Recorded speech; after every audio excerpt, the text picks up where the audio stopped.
शादी का लाल जोड़ा लिए वो उसके करीब बढ़ रहा था, जबकि सिमरन की जान गले में अटक गई थी। मेरे पास मत आओ, वरना मैं कुछ ऐसा कर बैठूंगी जो तुम्हें पसंद नहीं आएगा। क्यों? मुझसे मोहब्बत नहीं करती? तुम्हें तो बड़ा शौक था ना मेरे साथ शादी रचाने का, मेरे साथ सुहाग रात मनाने का।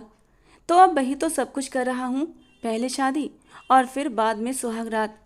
दुल्हन बनकर एक बार मेरी सेज तो सजाओ, ऐसा सुकून दूंगा कि पूरी जिंदगी मुझे भूल नहीं पाओगी।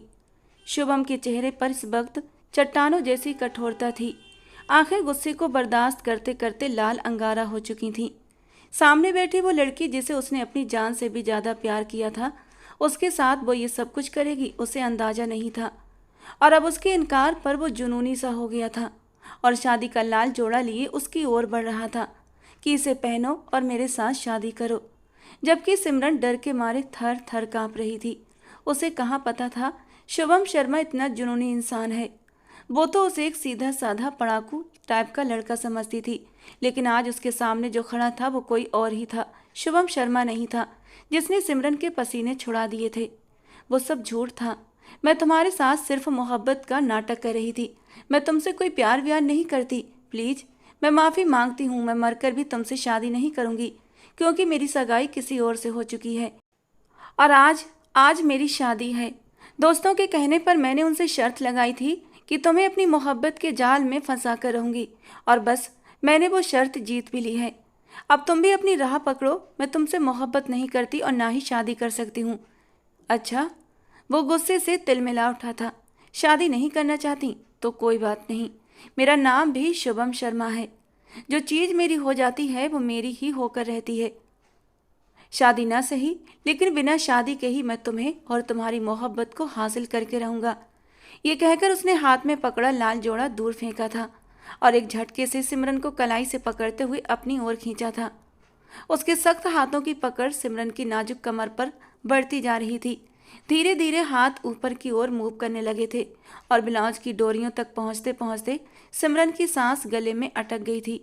उसने एक झटके से अपना चेहरा उठाते हुए शुभम की ओर देखा था, जहां शुभम की आंखों में गुस्सा, नफरत और इंतकाम की आग दहक रही थी। शुभम को इस मोड़ तक लाने वाला कोई और नहीं बल्कि सिमरन ही थी। सिमरन की आंखों से दो आंसू टूट कर गिरे थे। आज उसे अपनी गलती का बुरी तरह एहसास हो रहा था। उसके होंठ धीरे से खुले थे। प्लीज शुभम। लेकिन शुभम ने एक हाथ से उसकी कमर को पकड़ते हुए एक हाथ की उंगली उसके कांपते नरम होठों पर रखी थी। आज नहीं सिमरन, आज तो मुझे रोक नहीं सकती। ये कहकर शुभम ने एक झटके से उसकी डोरियों को खोल दिया था। अगले ही पल वो सरक कर नीचे गिरा था। सिमरन की कमसिन खूबसूरती शुभम की नज़रों के सामने थी और फिर उसने बेकरार होकर अपने दहकते कांपते होंठ सिमरन की नरम धड़कनों पर रखे थे। एक्सक्यूज मी, क्या आप 2 मिनट के लिए मेरी बात सुन सकते हैं?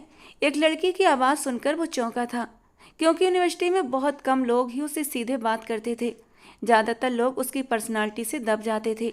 वो एक दबंग शख्स था। 6 फुट से भी ऊंचा कद, मजबूत कंधे, घनी और खूबसूरती से तराशी हुई काली मूछें और नए नक्श ऐसे कि वो किसी राजकुमार से कम नहीं लगता था। वो अपनी खूबसूरत जादू भरी पर्सनालिटी से खुद जानकार था, इसलिए हमेशा थोड़ा बेपरवाह भी रहता था। सामने वाला उससे बात करने से पहले एक बार जरूर सोचता था। उसकी पर्सनालिटी में कुछ ऐसा रौब, कुछ ऐसी कशिश थी कि वो एक पल में अपना जादू सामने वाले पर बिखेर देता था। यूनिवर्सिटी की न जाने कितनी लड़कियां उसकी एक प्यार भरी निगाह के लिए तरसती थीं, सपने सजाती थीं कि काश ये खूबसूरत हैंडसम लड़का उनकी ज़िंदगी में शामिल हो जाए। लेकिन आज तक कोई ऐसी लड़की नहीं थी जो शुभम की नज़रों में छा सके, जिसे देखकर शुभम के दिल की घंटी बज सके और शुभम का दिल कहे, हाँ शिवम, यही वो लड़की है जो भगवान ने सिर्फ और सिर्फ तुम्हारे लिए बनाई है। अपनी तमाम खूबसूरती के बावजूद भी शुभम किसी लड़की को नज़र उठाकर नहीं देखता था। कुछ लड़कियां उसे घमंडी और मगरूर के नाम से जानती थीं, तो कुछ लड़कियां उसे उसकी शराफत समझकर उसके और भी ज़्यादा गुणगान करती थीं। लेकिन कौन शुभम शर्मा के बारे में क्या सोचता है, शुभम को कोई फर्क नहीं पड़ता था। और आज इस खूबसूरत सुरीली आवाज़ पर शुभम ने अचानक चौंक कर उस आने वाली लड़की की ओर देखा था। लड़की को देखकर उसके दोस्तों ने तुरंत शोर मचाना शुरू कर दिया था। उसने उन्हें घूर कर देखा तो सब चुप हो गए थे। वो उसके साथ मजाक तो करते थे, लेकिन उसके गुस्से से भी डरते थे। जी बताइए मैडम, मैं आपकी क्या मदद कर सकता हूँ? उसने अपने चेहरे को सामान्य रखते हुए सिमरन से पूछा। दरअसल मुझे आपके नोट्स चाहिए थे। क्या आप मुझे अपने नोट्स दे सकते हैं?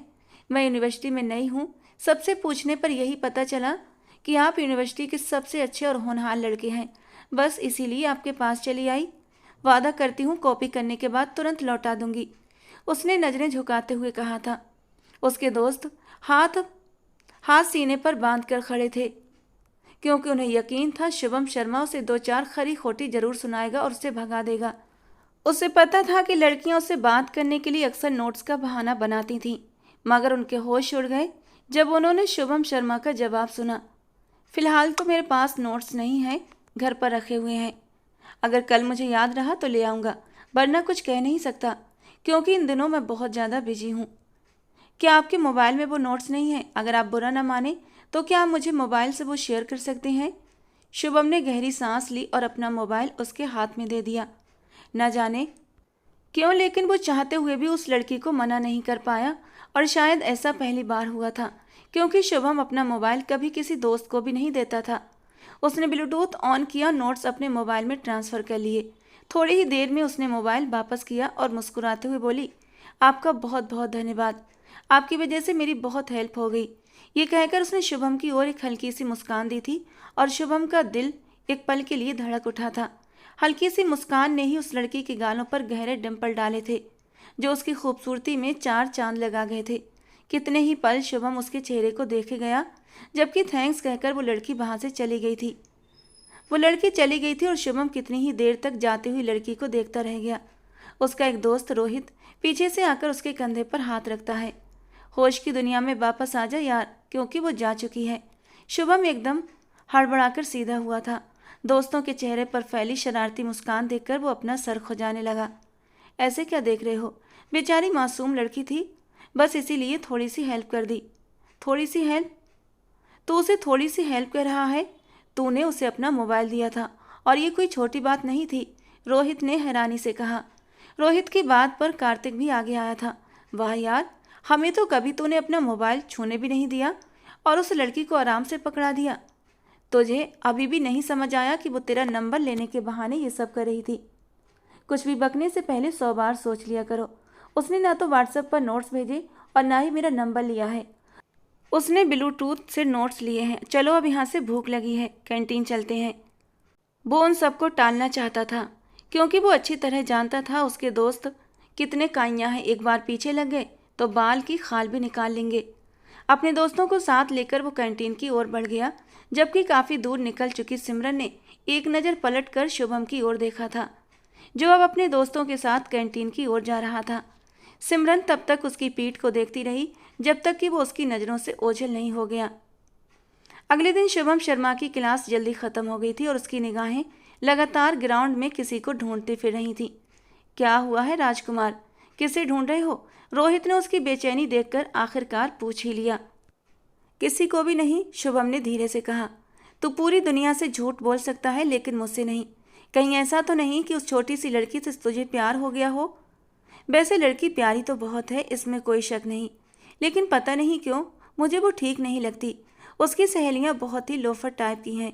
किसी के बारे में यूँ बिना जाने राय नहीं बनानी चाहिए, शुभम ने सख्त लहजे में कहा।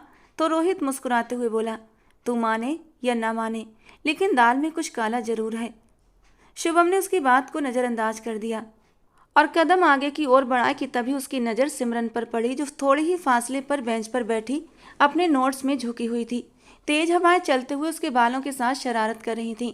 पढ़ाई के बीच ही वो कभी बालों को कानों के पीछे करती, तो कभी सारे बालों को समेट कर जूड़े की शक्ल दे देती, लेकिन मुलायम और घने बाल कुछ ही देर में फिर से बिखर जाते। इस वक्त वो जल्दी जल्दी अपने नोट्स बनाने में बिजी थी। क्या हुआ? उसे देखकर रुक क्यों गया? जिससे रोहित शरारती अंदाज में पूछ रहा था, शुभम ने उसे घूर कर देखा था, जिस पर रोहित ने तुरंत डरने की एक्टिंग की थी। अरे बाबा, मुझे इस तरह क्यों घूर रहे हो, जैसे मुझे कच्चा ही चबा डालोगे? मैं तो ये कह रहा था, अगर तुम्हें उस लड़की से कोई बात करनी है तो जाकर कर सकते हो, यूँ दूर दूर से घूरने की क्या ज़रूरत है? लेकिन शुभम बिना जवाब दिए सीधे मजबूत कदमों से सिमरन की ओर बढ़ा था। थोड़ी दूर पर सिमरन की सहेलियां भी खड़ी थीं, जो आपस में बातें करने में मगन थीं। शुभम के हाथ में कुछ नोट्स थे जो वो उसे भेजना भूल गया था, और अभी थोड़ी देर पहले ही उसने प्रिंटर शॉप जाकर वो नोट्स प्रिंट करवाए थे। ये लीजिए, मैं आपको ये फॉरवर्ड करना भूल गया था, उसने सीधे अंदाज में कहा। तो सिमरन पहले तो हैरानी से उसकी ओर देखने लगी और फिर खुलकर मुस्कुरा दी। आपका बहुत बहुत शुक्रिया, आपका ये एहसान मैं कभी नहीं भूलूंगी। आप बताइए, मैं आपकी क्या सेवा कर सकती हूँ? मेरा मतलब है, आपको अगर मुझसे कोई भी हेल्प चाहिए तो बिना झिझक कह सकते हैं। उसकी काली बड़ी बड़ी झील सी आंखें खुशी के एहसास से चमकने लगी थीं, क्योंकि इतनी मेहनत से बनाए गए नोट्स कोई किसी को नहीं देता था। लेकिन सिमरन की बहुत बड़ी हेल्प हुई थी, जो उसे इस तरह बने बनाए नोट्स मिल गए थे, और वो भी इतनी आसानी से।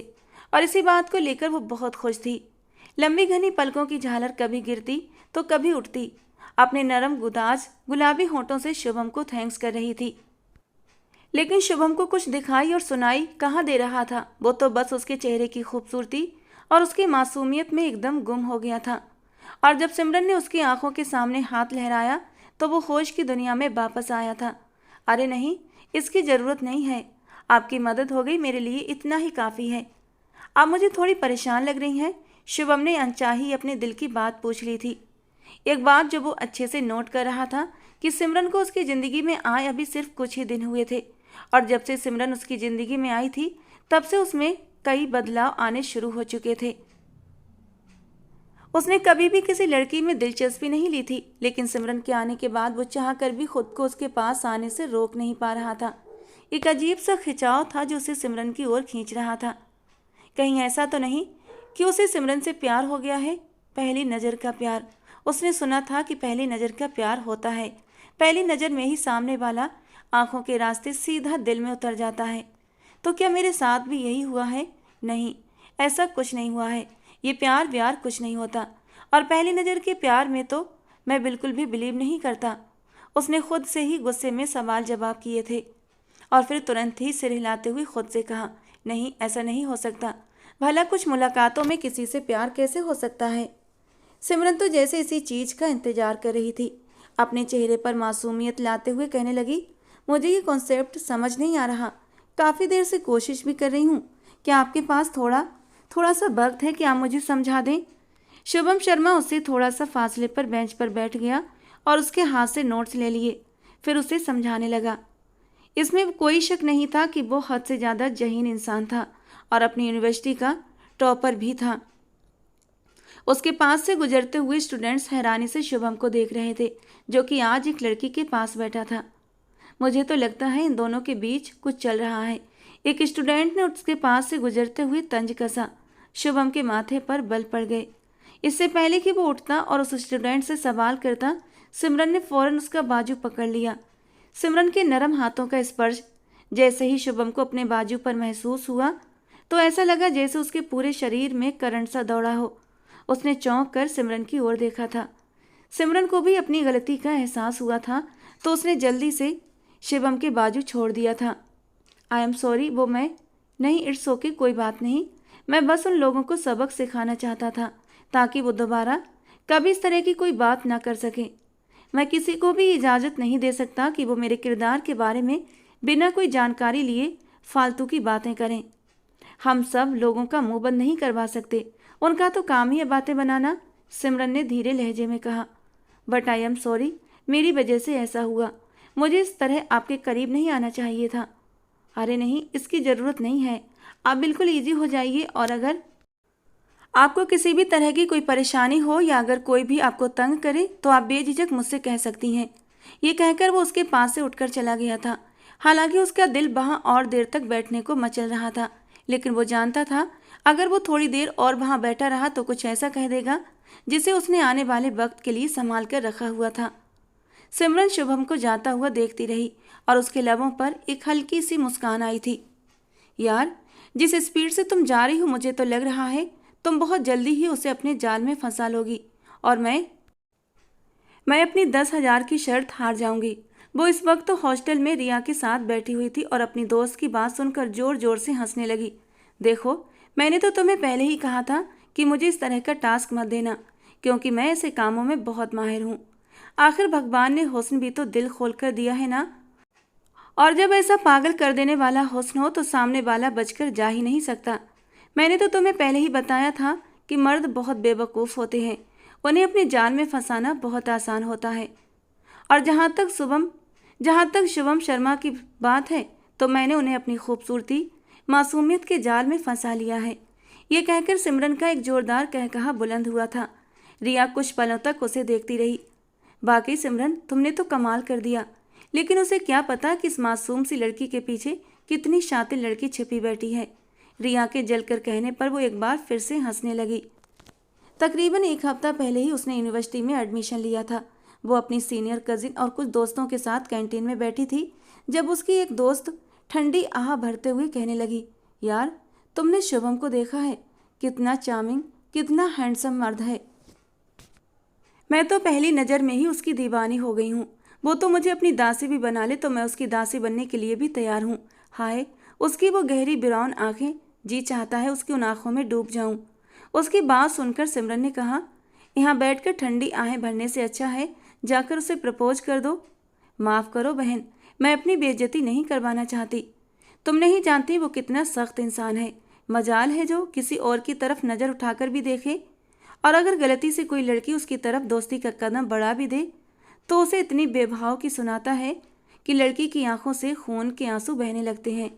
मैं तो उसके कदमों पर अपना दिल भी निकाल कर रख दूं, तब भी वो मेरी तरफ आंख उठाकर नहीं देखेगा।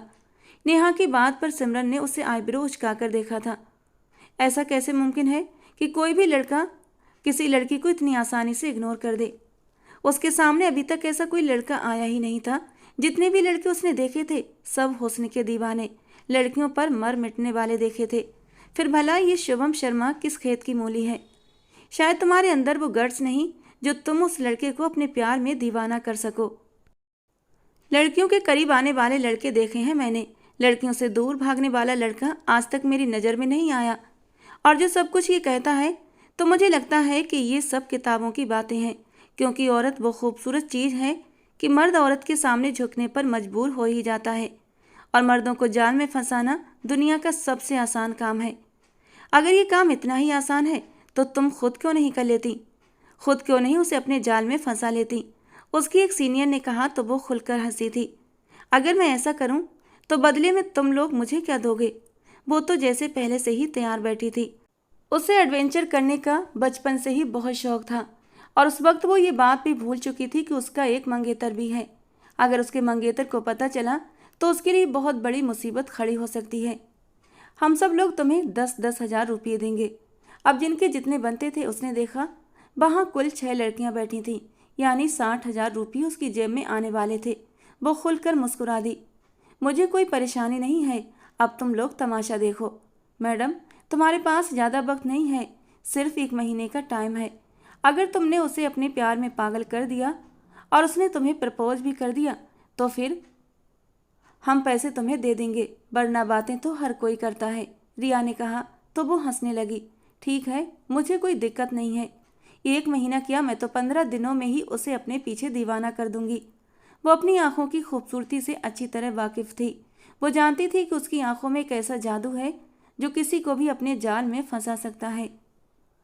गुरुवार का दिन था, उसकी 2 क्लासेस थीं और इससे पहले वो अपने एक सीनियर से उसका टाइम टेबल भी मांग चुकी थी। उसका सीनियर शुभम शर्मा की ही क्लास में पढ़ता था, जिससे उसे पता चला कि शुभम की भी आज 2 ही क्लासेस हैं। एक हफ्ता उसने शुभम की रूटीन को गौर से देखा था। वो हर रोज़ सुबह यूनिवर्सिटी आता, क्लास लेने के बाद लाइब्रेरी में जाकर बैठ जाता और वहाँ पर इतिहास की किताबें पढ़ता था। उसके बाद वो अपने पापा के ऑफिस जाता और उनके बिजनेस को संभालता था। कितना बोरिंग इंसान है, उसने बेसाख्ता सोचा। लेकिन अगले ही दिन जब उसने शुभम को कुछ लड़कों से लड़ते हुए देखा तो उसकी ये गलतफहमी भी दूर हो गई थी, क्योंकि शुभम गुस्से का भी बहुत तेज था। वो गुस्से में बेकाबू हो जाता था और ये भी नहीं देखता था कि उसके सामने कौन खड़ा है। उस दिन वो थोड़ी देर के लिए डर गई थी कि अगर वाकई शुभम उसकी मोहब्बत में गिरफ्तार हो गया और फिर उसकी मोहब्बत का भेद खुल गया तो वो क्या करेगी। लेकिन जल्दी ही उसने खुद को समझाया था, लड़के भी सिर्फ टाइम पास करते हैं। वो कौन सा सच में मेरी मोहब्बत में गिरफ्तार हो जाएगा जो मेरे लिए मजनू बन जाएगा। उस दिन वो लाइब्रेरी में बैठा किताब पढ़ रहा था जब वो उसके टेबल के करीब से गुजरी थी और फिर अचानक ही कुर्सी से ठोकर लगने पर उसने गिरने की एक्टिंग की। इससे पहले कि वो जमीन पर गिरती, शुभम ने उसे थाम लिया था। शुभम ने देखा कि उस खूबसूरत सी छोटी सी लड़की की आंखों में एक अजीब सी चमक थी। आज से पहले उसने इतनी हसीन खूबसूरत आंखें कभी नहीं देखी थीं। वो जल्दी से उससे दूर हुई और उसके सामने वाली कुर्सी पर जाकर बैठ गई। शुभम भी चुपचाप अपनी जगह पर बैठ गया। उस वक्त वो लाइब्रेरी में जिस हिस्से में मौजूद था वहां पर कोई नहीं था। एक्सक्यूज मी, उसने धीमे लहजे में शुभम को पुकारा, क्योंकि वहां शोर मचाने की इजाज़त नहीं थी। शुभम ने किताब बंद करके साइड में रखी और पूरी तरह उसकी तरफ अट्रैक्ट हो गया। ये उसकी आदत थी। उसे अगर कोई भी पुकारता तो वो अपना हर काम छोड़कर उसे पूरा ध्यान देता था। ये देखकर वो बुरी तरह बौखला गई थी, मगर फिर खुद पर काबू पाते हुए बोली, मैंने सर विकास से एक बुक मांगी थी। उन्होंने मुझे बताया कि आपने उनसे वो बुक ली हुई है। क्या आप मुझे कुछ दिनों के लिए वो बुक दे सकते हैं? शुभम को याद आया कि उसने सर विकास से एक किताब ली थी और वो उन्हें वापस देना भूल गया था, और अभी वो किताब उसके बैग में ही रखी हुई थी। उसने चुपचाप वो किताब निकाली और उसके हवाले कर दी। किताब उसे देने के बाद वो चुपचाप वहाँ से उठकर चला गया, जबकि सिमरन ने गुस्से से उसकी पीठ को घूरा था। एक नंबर का खड़ूस इंसान है। कुछ ही दिन गुजरे थे। वो यूनिवर्सिटी से बाहर निकली तो दूर दूर तक किसी का नामो निशान नहीं था। काफ़ी देर हो चुकी थी। उसकी सारी सहेलियां भी जा चुकी थीं, लेकिन वो शुभम शर्मा के चक्कर में वहीं पर रुकी हुई थी। उसकी बदकिस्मती ये थी कि शुभम उसे एक बार भी नजर नहीं आया था। अभी वो यूनिवर्सिटी के पिछले हिस्से में पहुंची ही थी कि उसे कुछ आवारा लड़कों की आवाज़ें सुनाई दी। अरे ओ हसीना, अकेले अकेले कहाँ जा रही हो? उसने पलट कर देखा तो वहाँ कुछ आवारा लड़के मोटरसाइकिल पर सवार थे। उसका दिल डर से भर गया। उसने अपने कदमों की रफ्तार तेज कर दी, मगर इससे पहले ही वो उसके सामने जाकर बाइक रोक चुके थे। उनमें से एक लड़का बाइक से उतरा और उसकी तरफ बढ़ने लगा। इससे पहले कि वो उसे हाथ लगाता, किसी ने उसका हाथ मजबूती से पकड़ लिया। ये कोई और नहीं बल्कि शुभम शर्मा था, जो उसके पीछे पीछे ही यूनिवर्सिटी से निकला था। उसने उन आवारा लड़कों को उसी गली में जाते देखा था जहां वो लड़की दाखिल हुई थी। जब उसने देखा कि वो उसे परेशान कर रहे हैं तो वो एक पल की देर किए बिना वहां पहुंच चुका था। तकरीबन 5 मिनट के अंदर अंदर उसने उन लड़कों को बुरी तरह धुन कर रख दिया था। उनसे निपटने के बाद वो पलटा और सिमरन पर एक नज़र डाली, जो दीवार से लगी बुरी तरह कांप रही थी और उसकी आंखों से तेजी से आंसू भी बह रहे थे। शुभम ने अपने आप को उन आंसुओं के साथ ही बहता हुआ महसूस किया। तुम्हारी सहेलियां कहाँ हैं? इस वक्त अकेली क्यों जा रही थीं? उसने उसे घूरते हुए सवाल किया तो वो रोते हुए बोली, मेरी सारी सहेलियां चली गई थीं। मैं यूनिवर्सिटी में अकेली रह गई थी तो घर से किसी को लेने के लिए बुला लेती। तुम्हें पता नहीं है ये इलाका कितना ख़तरनाक है, और लड़कियों के लिए तो वैसे भी सेफ नहीं है। सिमरन उस वक्त इतनी डरी हुई थी कि उसने इस बात पर ध्यान ही नहीं दिया कि शुभम उसकी फिक्र कर रहा था। अब तुम घर कैसे जाओगी? उसने निगाहें झुकाते हुए कहा। बस से जाऊंगी। चलो मैं भी घर जा रहा हूँ, तो मैं घर तक ड्रॉप कर देता हूँ। वो इनकार करने ही लगी कि शुभम के घूरने पर चुप हो गई। बस यहीं पर ड्रॉप कर दीजिए, मोहल्ले से थोड़े ही फासले पर। उसने शुभम को गाड़ी रोकने का कहा। ठीक है, तुम अपने भाई को कॉल करके बुला लो, क्योंकि काफ़ी टाइम हो गया है और गलियां भी सुनसान हैं।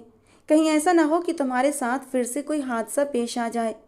नहीं नहीं, ये इलाका बहुत सेफ है। हमारे मोहल्ले वाले सारे मुझे जानते हैं। उसने शुभम को तसल्ली दी और उसका शुक्रिया अदा करते हुए घर के अंदर दाखिल हो गई। ये उन दोनों की तीसरी मुलाकात थी। पहले की मुलाकातों के बारे में उसकी सहेलियों को पता था, लेकिन इस मुलाकात के बारे में नहीं, क्योंकि उसने इस बारे में अपनी सहेलियों को कुछ भी नहीं बताया था, क्योंकि वो सारा क्रेडिट खुद लेना चाहती थी।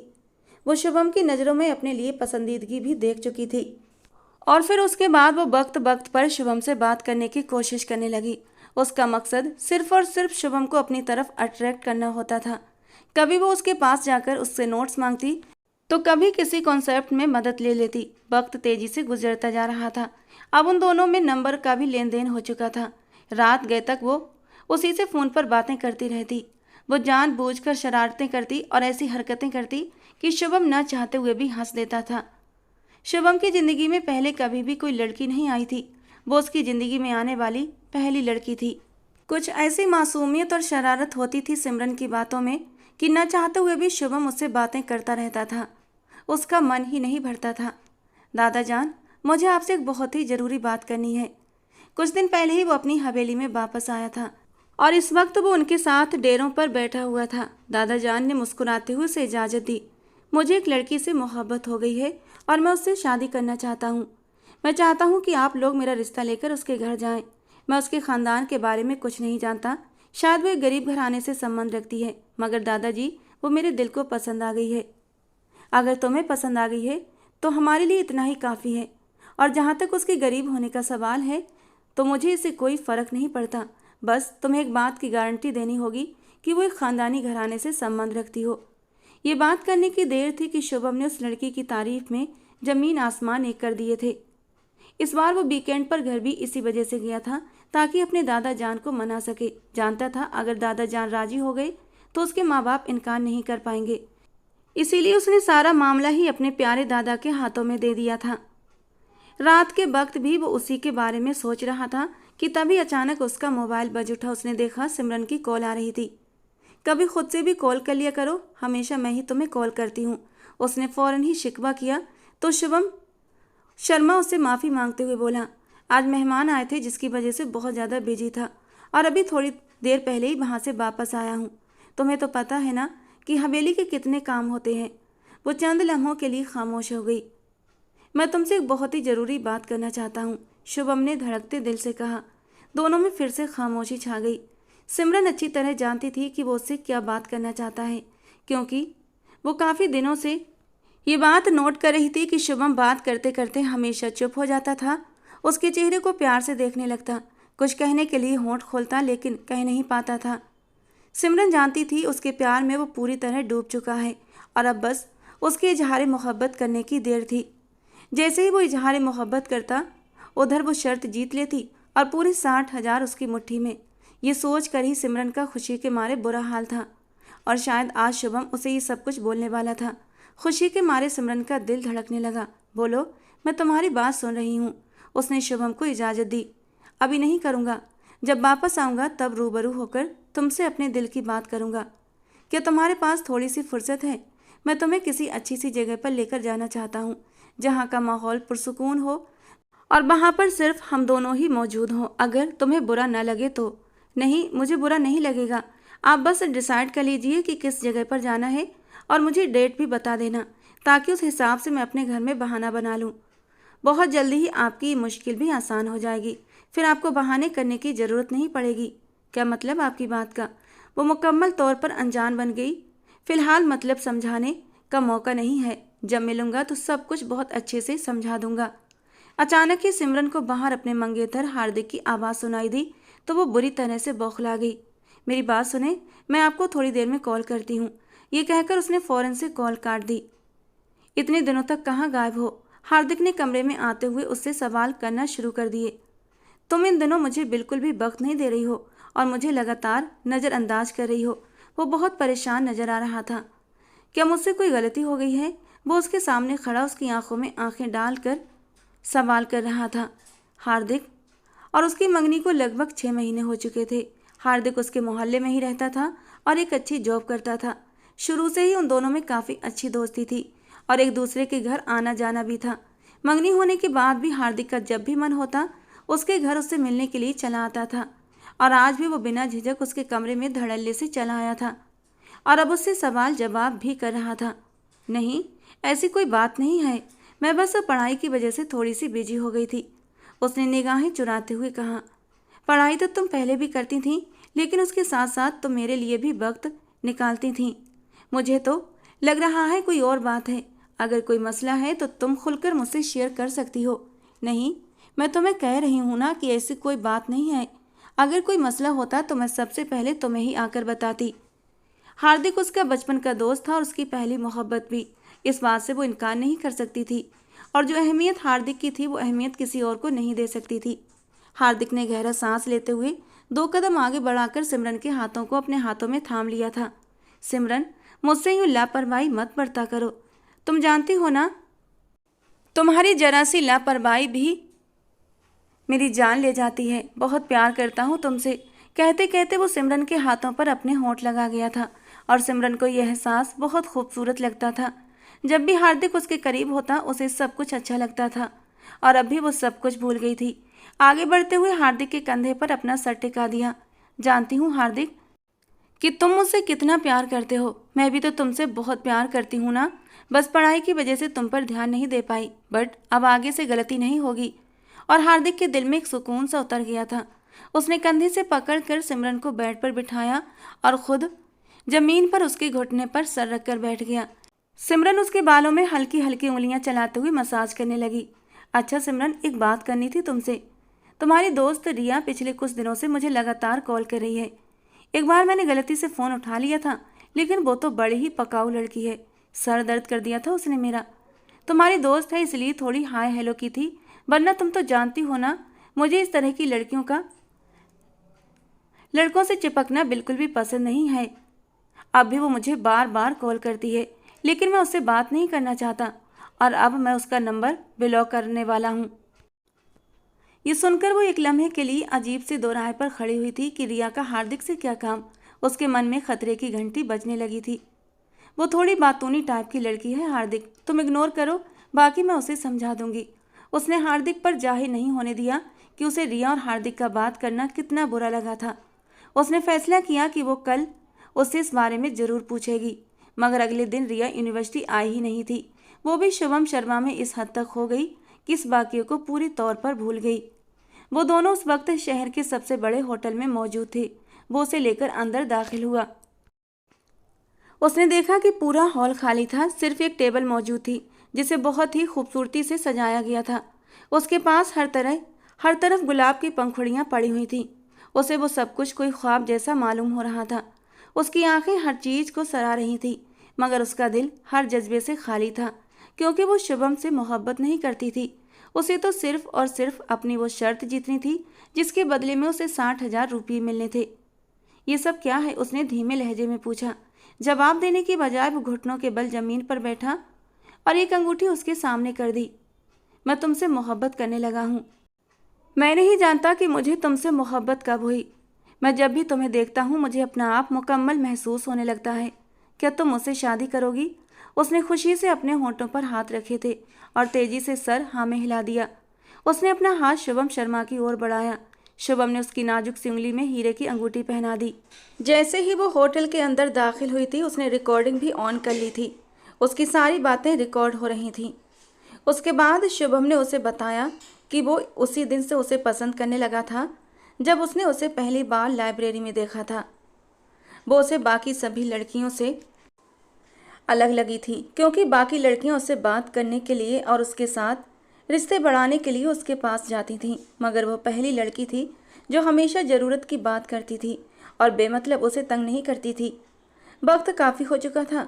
उसने शुभम शर्मा को घर ड्रॉप करने के लिए कहा तो शुभम ने उसे चुपचाप घर ड्रॉप कर दिया। सिमरन का परिवार यहाँ से शिफ्ट हो रहा था। वे लोग अपने आबाई घर में वापस जा रहे थे, क्योंकि उसकी माँ ने फैसला किया था कि अब वो अपनी बेटी की शादी कर दें। उनकी तबीयत भी बहुत ज़्यादा ख़राब रहने लगी थी। सिमरन के पिता तो उसके बचपन में ही गुजर गए थे। अब उसकी माँ और एक बड़ा भाई था जो कि देश से बाहर होता था और उसकी माँ अकेले ही रहती थी। अब भी लोग पंजाब शिफ्ट होने वाले थे। ये तय किया गया था कि उसकी माँ शादी के बाद उसके मामू के घर चली जाएंगी, जबकि वो शादी करके अपने पति के घर शिफ्ट हो जाएगी। जहाँ तक यूनिवर्सिटी का सवाल था तो उसे वैसे भी पढ़ाई से कोई दिलचस्पी नहीं थी। उसने एडमिशन भी सिर्फ हार्दिक के कहने पर लिया था। अगले दिन वो यूनिवर्सिटी के काफ़ी सुनसान कोने में खड़ी रिया से फ़ोन पर बात कर रही थी। वहाँ आसपास यूनिवर्सिटी का कोई भी स्टूडेंट उस वक्त मौजूद नहीं था। वो रिया को अपनी पूरी कहानी सुना रही थी।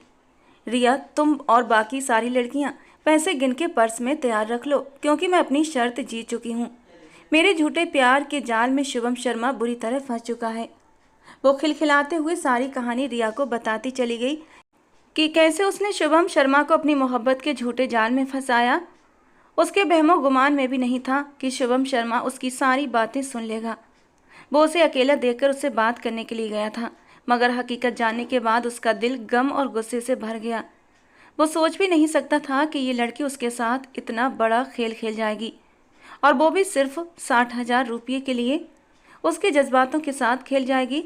बात करने के बाद वो एक बार फिर से शुभम शर्मा को तलाश करने लगी, क्योंकि जब तक वो यहाँ पर थी तब तक वो उस वक्त शुभम शर्मा के साथ ही बिताना चाहती थी आफ्टर ऑल वो उसे हर हफ्ते शॉपिंग कराने के लिए लेकर जाता था, उसे बड़े बड़े होटलों में घुमाता। अब इन सारी चीज़ों की उसे भी आदत हो चुकी थी, मगर वो मायूस हो गई क्योंकि शुभम उसे कहीं भी नजर नहीं आया। घर जाकर उसने शुभम को कॉल भी की तो उसका नंबर बंद जा रहा था और ये लगातार 1 हफ्ते तक चलता रहा। और फिर उसने भी अब ज़्यादा ध्यान नहीं दिया और अपनी सिम तोड़कर फेंक दी, क्योंकि उसका प्लान तो कामयाब हो चुका था। वो शर्त जीत चुकी थी और उसने अपनी शर्त की रकम भी ले ली थी। अब उसे शुभम से कोई मतलब नहीं था। इसके साथ ही उसने अपनी दोस्तों को कह दिया कि शुभम शर्मा अगर मेरे बारे में पूछे तो कोई भी बहाना बना देना, या फिर उसे ये कह देना कि घर वालों ने उसकी ज़बरदस्ती शादी कर दी है। उसे ये सब कुछ इतना आसान लग रहा था, ये उतना ही मुश्किल होने वाला था। वो पंजाब अपनी मौसी के घर आ चुकी थी, उसकी शादी की तैयारियां भी हो रही थीं।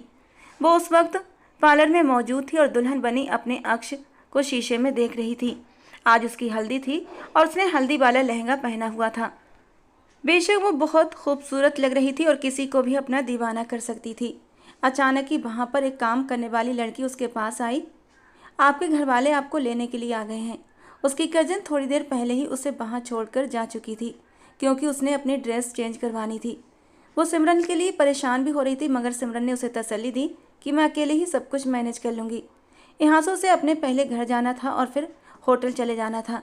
जैसे ही वो पार्लर से बाहर निकली, 2 नकाबपोश आदमी उसकी तरफ बढ़े थे, उसे संभलने का मौका दिए बिना, और उसकी नाक पर रुमाल रखकर उसे बेहोश कर दिया। जब उसे होश आया तो वो एक बहुत बड़े आलीशान कमरे में मौजूद थी।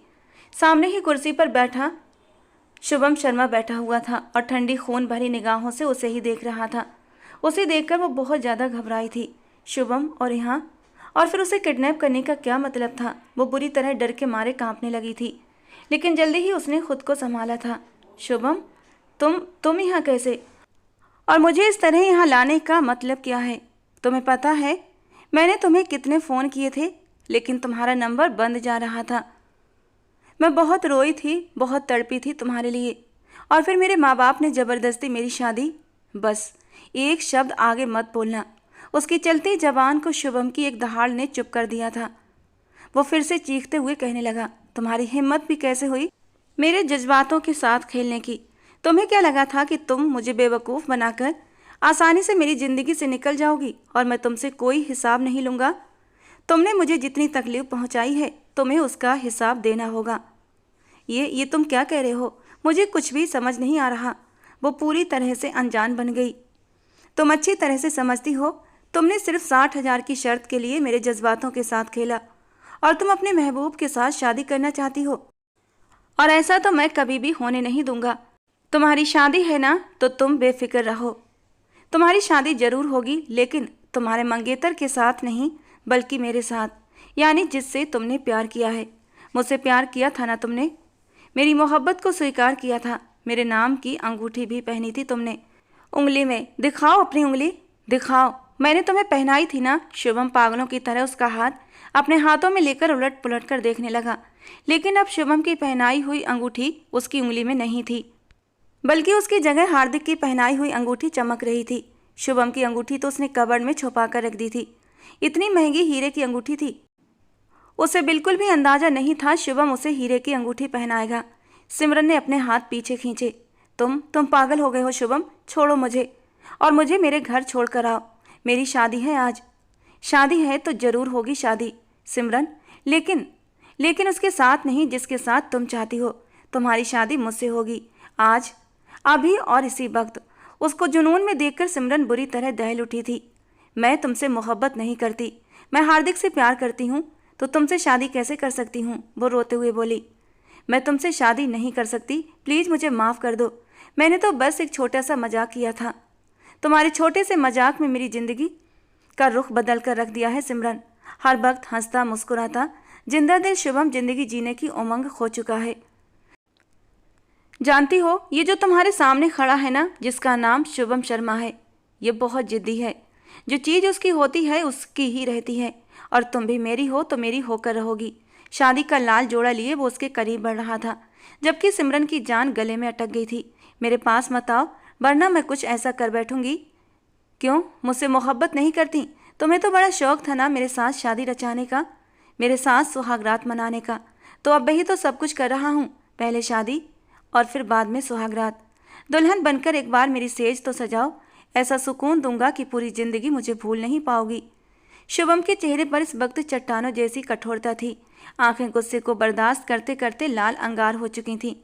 सामने बैठी वो लड़की जिसे उसने अपनी जान से भी ज्यादा प्यार किया था, उसके साथ वो ये सब कुछ करेगी उसे अंदाजा नहीं था। और अब उसके इनकार पर वो जुनूनी हो गया था। शादी का लाल जोड़ा लिए वो उसकी तरफ बढ़ रहा था कि इसे पहनो और मेरे साथ शादी करो, जबकि सिमरन डर के मारे थर थर कांप रही थी। उसे कहाँ पता था शुभम शर्मा इतना जुनूनी इंसान है। वो तो उसे एक सीधा साधा पढ़ाकू टाइप का लड़का समझती थी, लेकिन आज उसके सामने जो खड़ा था वो कोई और ही था, शुभम शर्मा नहीं था जिसने सिमरन के पसीने छुड़ा दिए थे। वो सब झूठ था। मैं तुम्हारे साथ सिर्फ मोहब्बत का नाटक कर रही थी। मैं तुमसे प्यार नहीं करती। प्लीज़ मैं माफ़ी मांगती हूँ। मैं मरकर भी तुमसे शादी नहीं करूँगी, क्योंकि मेरी सगाई किसी और से हो चुकी है और अब तो उसके साथ मेरी शादी भी है। दोस्तों के कहने पर मैंने उनसे शर्त लगाई थी कि तुम्हें अपनी मोहब्बत के जाल में फंसा कर रहूँगी, और बस मैंने वो शर्त भी जीत ली। अब तुम भी अपनी राह पकड़ो। मैं तुमसे मोहब्बत नहीं करती और ना ही शादी कर सकती हूँ। अच्छा, वो गुस्से से तिलमिला उठा। शादी नहीं करना चाहती तो कोई बात नहीं, मेरा नाम भी शुभम शर्मा है। जो चीज़ मेरी हो जाती है वो मेरी होकर ही रहती है। तुम मेरी हो शादी न सही, लेकिन बिना शादी के ही मैं तुम्हें और तुम्हारी मोहब्बत को हासिल करके रहूँगा।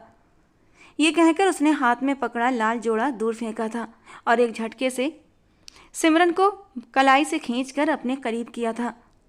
उसके सख्त हाथों की पकड़ सिमरन की नाजुक कमर पर बढ़ती जा रही थी। धीरे धीरे हाथ ऊपर की तरफ मूव करने लगे थे और ब्लाउज की डोरियों तक पहुंचते पहुंचते सिमरन की सांस गले में अटक चुकी थी। उसने एक झटके से अपना चेहरा उठाते हुए शुभम की ओर देखा था, जहां शुभम की आंखों में गुस्सा, नफरत और इंतकाम की आग धड़क रही थी। शुभम को इस मोड़ तक लाने वाला कोई और नहीं बल्कि सिमरन ही थी। सिमरन की आंखों से 2 आंसू टूट कर गिरे थे। आज उसे अपनी गलती का बुरी तरह एहसास हो रहा था। उसके होंठ धीरे से खुले थे। प्लीज़ शुभम। लेकिन शुभम ने एक हाथ से उसकी कमर को पकड़ते हुए एक हाथ की उंगली उसके कांपते नरम होठों पर रखी थी। आज नहीं सिमरन, आज तो मुझे रोक नहीं सकती। ये कहकर शुभम ने एक झटके से उसकी डोरियों को खोल दिया था। अगले ही पल ब्लाउज सरक कर नीचे गिरा था। सिमरन की कमसिन खूबसूरती शुभम की नज़रों के सामने थी। बेकरार होकर उसने अपने दहकते कांपते होंठ सिमरन की नरम धड़कनों पर रखे थे और सिमरन बुरी तरह तड़प उठी थी। उसे सिर्फ एडवेंचर पसंद था, दोस्तों के साथ मस्तियाँ, शर्त लगाना, यहाँ तक तो ठीक था, लेकिन उसने आज तक अपनी इज्जत को बहुत संभाल कर रखा था और आज एक गैर मर्द उसके इतना करीब था, उसकी आत्मा तक छलनी हो चुकी थी। आज तक उसने हार्दिक को भी एक हद में रखकर बात की थी। हार्दिक को सिर्फ इतनी अनुमति थी कि वो उसके हाथों तक पहुंच सका था। इसके अलावा हार्दिक ने कभी अपनी लिमिट क्रॉस नहीं की थी। और आज शुभम ने तो सारे पर्दे गिरा दिए थे। उसके गर्म होठों का स्पर्श अपनी गर्दन पर महसूस करते हुए उसकी आंखों से टप टप आंसू गिरने लगे थे। मेरे साथ ये जुल्म मत करो शुभम, मैं मर जाऊंगी, उसने सिसकते हुए कहा था। जुल्म तो तुमने किया है मेरी जान, और अब तुम्हें उसका हिसाब भी देना होगा। बिना कोई बहस किए मुझसे शादी कर लो या फिर शादी से पहले ही सुहागरात के लिए तैयार हो जाओ। वो बहुत ज़्यादा डर गई थी क्योंकि उसने शुभम की आंखों में जलती बदले की आग देख ली थी। वो आज सिमरन को बिना हासिल किए जाने नहीं देता और फिर डरते डरते उसने शादी के लिए हाँ कर दी थी, क्योंकि वो और कोई पाप नहीं कर सकती थी। शादी से पहले किसी गैर मर्द के करीब आना और उससे रिश्ता बनाना उसकी नज़र में सबसे बड़ा पाप था और वो ये पाप मरकर भी नहीं कर सकती थी। उसके हाँ कहने की देर थी कि शुभम के होठों पर एक मुस्कान आई थी। उसे अलग होते हुए उसके ब्लाउज की डोरियों को बंद किया था और उसे हाथ पकड़कर सीधा मंदिर लेकर आया था। बहुत ही शांति से मंदिर में दोनों की शादी हुई थी। शुभम पक्का इंतजाम करना चाहता था। वो उसे लेकर कोर्ट भी गया था, जहाँ पर दोनों ने कोर्ट मैरिज भी की। जब वो साइन कर रही थी तो उसके हाथ बुरी तरह कांप रहे थे। दूसरी तरफ उसके घर वाले बहुत ज़्यादा परेशान हो गए थे। हार्दिक का तो गुस्से के मारे बुरा हाल था और इस दौरान रिया ने अपना काम पूरा कर दिया। उसने जो जाल बिछाया था, शिकार बुरी तरह शिकार हो चुका था। वो अपनी चाल में कामयाब हो गई थी। वो शुरू से ही हार्दिक को पसंद करती थी और उससे शादी करना चाहती थी। वो बस किसी भी तरीके से सिमरन को अपने रास्ते से हटाना चाहती थी। इसीलिए उसने सिमरन को शुभम शर्मा की तरफ लगा दिया। अब जब सिमरन घर से गायब हुई तो रिया को अपना आखिरी दाव भी चल देना था और बस जैसा वो चाहती थी सब कुछ वैसा ही हो जाता। चेहरे पर झूठा अफसोस सजाए वो हार्दिक की ओर बढ़ी थी, जहां हार्दिक गुस्से के मारे मुट्ठियां भींचे इधर से उधर टहल रहा था। रिया को सामने देखकर एकदम चौंका था। हार्दिक, सिमरन मेरी बहुत अच्छी दोस्त है, मुझे उसके बारे में कुछ गलत बोलना तो नहीं चाहिए, लेकिन तुम्हारी हालत मुझसे देखी नहीं जाती। तुम कहना क्या चाहती हो, साफ साफ कहो, हार्दिक ने गुस्से से रिया को घूरते हुए कहा। हार्दिक, भूल जाओ कि सिमरन वापस आएगी, क्योंकि अब वो हमेशा हमेशा के लिए तुम्हें और इस घर को छोड़कर जा चुकी है, अपने आशिक के साथ। क्या बकवास कर रही हो, मुंह तोड़ दूंगा मैं तुम्हारा, जो तुमने सिमरन के बारे में कुछ भी गलत कहा तो। मैं झूठ नहीं कह रही हार्दिक, मेरे पास सबूत है। और फिर जो रिकॉर्डिंग उस पर यकीन करके सिमरन ने उसे फॉरवर्ड की थी, वो हार्दिक को सुना दी। इसके साथ ही उसने उसे ये भी बताया कि वो एक अमीर जादे को अपने जाल में फंसा चुकी है और वो उसी के साथ भागी है। हार्दिक के दिल में उसके लिए नफरत पैदा हो गई। वो यही समझ रहा था कि सिमरन ने उसे धोखा दिया है, जबकि हकीकत तो कुछ और थी। अब सिमरन उसकी पत्नी बन चुकी थी। शादी की पहली रात वो बहुत गुस्से में था। सिमरन ने जो कुछ उसके साथ किया, वो अपना सारा गुस्सा, सारा जुनून उसके नाजुक वजूद पर उतार देना चाहता था। उसे तकलीफ पहुंचाने के लिए वो उसके पास गया था, अपने गुस्से को उसके नाजुक से होंठों पर निकाला था, और उसकी इतनी सी शिद्दत से ही सिमरन का बुरा हाल हो गया था। बड़ी बड़ी काली आंखों से आंसू बहने लगे थे, और जब उन आंसुओं का नमकीन स्वाद सिमरन के होंठों का रसपान करते हुए शुभम को अपने गले में उतरता महसूस हुआ, तो वो बुरी तरह चौंका था। अगले ही पल वो उससे दूर हटा था। हाँ, वो उसे सजा देना चाहता था, उसे तकलीफ देना चाहता था, अपने अंदर दहकती गुस्से की आग को शांत करना चाहता था, लेकिन फिर ना चाहते हुए भी वो रुक गया था। वो इस लड़की की आंखों में आंसू देख ही नहीं सकता था, और फिर वो उसे हाथ लगाए बिना कमरे से बाहर निकल गया। उसे खुद पर गुस्सा आ रहा था कि वो क्यों इस लड़की के सामने नरम पड़ रहा है। शायद ये मोहब्बत ही थी जिसकी वजह से वो हमेशा कमज़ोर पड़ जाता था। सिमरन पूरी रात रोती रही, एक पल के लिए भी वो सोई नहीं थी। जैसे ही आसमान पर रोशनी फैली, वो कमरे से बाहर निकली थी। सब तरफ खामोशी का राज था। सिमरन ने उसकी हवेली से भागने की कोशिश की, लेकिन गार्ड्स ने उसे पकड़ लिया, और फिर हवेली में इतनी कड़ी सुरक्षा को देखते हुए उसने आगे भागने का इरादा ही छोड़ दिया। वो हैरान होती थी कि इस पूरे समय के दौरान शुभम शर्मा एक बार भी उसकी अनुमति के बिना उसके पास नहीं आया था। वो न केवल उसका ख्याल रखता, बल्कि उसकी सारी ज़रूरतें भी पूरी करता था। हालांकि उसे सिमरन से बदला लेना चाहिए था, लेकिन उसने अपनी मोहब्बत के हाथों मजबूर होकर उसे माफ़ कर दिया था। वो सिर्फ और सिर्फ सिमरन की चाहत रखता था, और उसकी ख्वाहिश थी कि सिमरन किसी तरह से उसकी मोहब्बत में गिरफ्तार हो जाए। सिमरन उसे बहुत तंग करती थी, उसके लाए हुए खानों को फेंक देती, चीखती चिल्लाती, उसके साथ बदतमीजी करती, और फिर एक दिन तो हद ही हो गई। उस दिन शुभम उसे घुमाने के लिए बाहर लेकर गया था। ये एक हरा भरा सा इलाका था, और सिमरन पहले से ही पूरा इंतजाम करके आई थी। एक छोटा सा चाकू वो अपने साथ छुपा कर लाई थी, और शुभम को जख्मी करके वो वहाँ से भाग गई। लेकिन वो ये नहीं जानती थी कि शुभम उससे बेखबर नहीं था। वो कुछ ही दूर गई थी कि उसके आदमियों ने उसे फिर से पकड़ लिया और शुभम के पास ले आए थे। उस वक्त सिमरन बहुत ज़्यादा डर गई थी कि इस बार शुभम उसे सख्त से सख्त सजा देगा, लेकिन शुभम ने अपने होंठ भी नहीं खोले थे। उस दिन भी वो सिमरन के दिए गए जख्म को साफ करते हुए उस पर मरहम लगा रहा था। न चाहते हुए भी सिमरन की आंखों में आंसू बहने लगे थे, और जब जख्म से दर्द की टीस उठी तो शुभम के होंठों से एक सिसकारी निकली थी। सिमरन तड़प कर उसके करीब आई थी। तुम आखिरकार किस मिट्टी से बने हो? ना तो तुम मुझे सजा देते हो, और ना ही मुझे खुद से दूर कर रहे हो। क्यों कर रहे हो मेरे साथ ऐसा? तुम इतने अच्छे क्यों हो? वो रोते हुए शिकायत कर रही थी। मुझ में कोई अच्छाई नहीं है, बस एक बुराई है कि इस सीने में जो दिल है ना, उसमें तुम्हारे लिए ढेर सारी मोहब्बत भरी हुई है।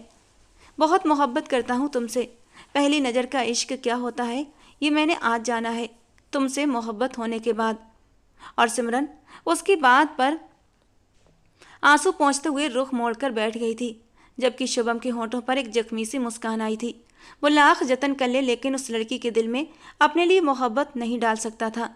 वो अफसोस से सिमरन को देखता हुआ कमरे से बाहर चला गया। जब और 3 महीने गुजर गए तो शुभम शर्मा को एहसास हुआ कि वो ज़बरदस्ती उसके दिल में अपनी मोहब्बत नहीं डाल सकता। इसीलिए उस दिन उसने सिमरन को आज़ादी दे दी कि वो जाकर अपने घर वालों से मिल ले, हमेशा हमेशा के लिए उसे छोड़कर चली जाए। बस वो उसे अपनी तरफ से तलाक नहीं दे सकता। उसने ये भी हक सिमरन को दे दिया कि वो अगर चाहे तो उससे कोर्ट के जरिए तलाक ले ले। वो जब हार्दिक के घर पहुंची तो सामने का दृश्य देखकर उसे अपनी आंखों पर यकीन नहीं आया था, क्योंकि उसकी जगह पर रिया मौजूद थी। उसने हार्दिक से बात करना चाही, लेकिन उसने एक जोरदार थप्पड़ उसके चेहरे पर मारा था कि उसका दिमाग घूम गया। उसका होंठ फट चुका था। वो बेयकीनी तौर पर कभी रिया को तो कभी हार्दिक को देख रही थी। उसकी माँ इस दुनिया से परवाज कर चुकी थी। वो इतनी बदकिस्मत थी कि अपनी माँ का आखिरी बार चेहरा भी न देख पाई थी। हार्दिक, तुम ऐसा कैसे कर सकते हो? मेरा इंतजार किया, न मुझे ढूंढने की कोशिश की। और ये रिया, ये यहाँ क्या कर रही है? इससे पहले कि हार्दिक उसे कुछ और कहता, शुभम शर्मा घर के अंदर दाखिल हुआ था और एक जोरदार मुक्का उसके चेहरे पर मारते हुए कहा, खबरदार, जो तूने अब मेरी बीवी को हाथ भी लगाया, वरना तेरे हाथ तेरे धड़ से अलग कर दूंगा। उसने सिमरन को धीरे से जमीन से उठाया और अपनी चादर उसके चारों ओर डाल दी। सिमरन रोते हुए शुभम शर्मा को देख रही थी। उसने हमेशा शुभम के साथ ज्यादती की थी। पहले उसके दिल के साथ खेला और फिर उसकी ज़िंदगी को तंग बनाए रखा। कैसे इंसान के लिए, एक ऐसे इंसान के लिए जो तुरंत उसकी दोस्त की बातों का यकीन कर गया था, और एक तरफ शुभम शर्मा था जो सब कुछ जानने के बावजूद उसे माफ़ कर चुका था। रिया अपने मकसद में सफल हो गई थी, लेकिन उसे एक पल के लिए भी सुकून नहीं मिला था, क्योंकि जब भी हार्दिक उसे पुकारता उसके मुंह से सिमरन का नाम निकलता था और दोनों के बीच हमेशा इसी बात पर लड़ाई होती रहती थी। उस दिन सिमरन शुभम शर्मा के साथ वापस घर आ गई थी। वो उसके गले से लगी कई घंटे तक रोती रही। मैं अभी तो नहीं कह सकती कि मुझे तुमसे मोहब्बत है, मगर मुझे यकीन है कि कुछ ही समय में मैं तुम्हारी मोहब्बत में गिरफ्तार हो जाऊंगी, और जिस दिन मैं खुद से तुम्हारे करीब आऊंगी तो समझ जाना कि मुझे तुमसे मोहब्बत हो गई है। लेकिन मैं तुम्हारे ऊपर भी जुल्म नहीं कर सकती। तुम्हें इजाज़त है कि तुम अपना हक मुझसे वसूल कर सकते हो। उसने अपने आंसू पोंछते हुए कहा, नहीं सिमरन, मुझे उसी दिन का इंतजार रहेगा जब तुम खुद से मेरी बाहों में आओगी, मेरी मोहब्बत में पूरी तरह डूबकर। मैं उस दिन का इंतजार करूंगा। शुभम शर्मा ने उसका हाथ मजबूती से पकड़ा और उसके माथे पर अपने होंठों से एक नरम स्पर्श दे दिया। सिमरन ने आंसू भरी निगाहों से उसे देखा। अच्छा, और अगर मैं पूरी जिंदगी खुद से तुम्हारे करीब ना आई तो क्या पूरी जिंदगी तुम अपना हक मुझसे वसूल नहीं करोगे? क्या पूरी जिंदगी ऐसे ही गुजार दोगे? ये तो एक बस नेचुरल सी ख्वाहिश होती है ना। उसके इस मासूम से सवाल पर शुभम खिलखिलाकर हंस पड़ा था। एक जिंदगी क्या, पूरी 100 जिंदगियां तुम्हें देखते देखते गुजार दूंगा। तुम मेरे सामने हो, मुझे इससे ज़्यादा कुछ नहीं चाहिए। मोहब्बत में दो जिस्मों का मिलन ही मोहब्बत नहीं होती। महबूब आंखों के सामने हो, ये भी मोहब्बत की एक बहुत बड़ी जीत होती है। सिमरन ने सुकून से अपना सर शुभम के कंधे पर रखा था और शुभम ने उसकी पीठ को सहलाते हुए उसे तसल्ली दी थी। शुभम शर्मा ने अगले ही दिन अपनी हवेली में ले जाकर सबसे उसका इंट्रोडक्शन करवाया था, अपनी पत्नी के रूप में। उसके घर वाले उससे नाराज तो हुए थे, लेकिन शुभम उनका इकलौता चश्मो चिराग था। वो उससे ज़्यादा दिनों तक नाराज नहीं रह सकते थे और उन्होंने जल्दी ही सिमरन को हवेली की बहू के रूप में स्वीकार कर लिया था। कुछ ही दिन बाद शुभम को गांव का अगला सरदार बना दिया गया। सिमरन को सरदारनी की हैसियत मिल गई थी। सब लोग उसकी बहुत इज्जत करते थे। शुभम के माँ बाप ने कभी भी उसे कोई ताना नहीं दिया था। वो खुद भी उसकी इज्जत करता था और बाकी सभी लोगों से भी उसकी इज्जत करवाता था। वो खुद को सचमुच दुनिया का सबसे खुशकिस्मत इंसान समझने लगी थी। और उस दिन जब सिमरन को खबर मिली कि शुभम पर किसी ने जानलेवा हमला किया है, तो सिमरन को ऐसा लगा जैसे उसके शरीर से जान निकल गई हो। वो कुछ बोलने के काबिल नहीं रही थी और अगले ही पल लहराकर जमीन पर ढेर हो गई थी। जब उसकी आंख खुली तो शुभम उसके सामने था। उसे देखकर वो उसके सीने से लगकर तड़प तड़प कर रोई थी और उस दिन उसे एहसास हुआ कि वो शुभम से कितनी मोहब्बत करती है। रोते रोते उसने शुभम को बुरी तरह चूमना शुरू कर दिया था। शुभम, मुझे छोड़कर कहीं मत जाना, मर जाऊंगी तुम्हारे बिना। I love you Shubham, I love you. वो रोते रोते अपनी मोहब्बत का इजहार कर रही थी और शुभम ने एक हल्की सुकून भरी मुस्कान के साथ उसे अपनी बाहों में खींच लिया था। और जब शुभम ने शरारत से उसके कान में फुसफुसाते हुए कहा, तो इजाज़त है, और उसकी बात का मतलब समझकर सिमरन ने अपनी आंखों के आंसू पोंछते हुए अपना सर हाँ में हिला दिया था। उस दिन दोनों ने अपने रिश्ते की एक नई शुरुआत की थी। तो दोस्तों, आज की हमारी ये स्टोरी आपको कैसी लगी कमेंट बॉक्स में ज़रूर बताना। पसंद आई हो तो प्लीज़ लाइक करना। रोज़ एक नई और रोमांटिक स्टोरी सुनने के लिए हमारे चैनल के साथ जुड़े रहें। मिलते हैं दोस्तों अगली किसी नई स्टोरी के साथ।